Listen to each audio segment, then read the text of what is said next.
بسم الله الرحمن الرحيم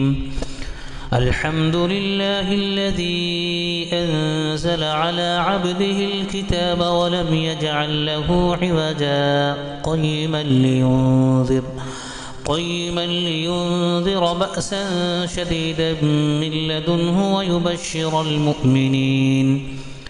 ويبشر المؤمنين الذين يعملون الصالحات أن لهم أجرا حسنا ماكثين فيه أبدا وينذر الذين قالوا اتخذ الله ولدا ما لهم به من علم ولا لآبائهم كبرت كلمة تخرج من أفواههم إن يقولون إلا كذبا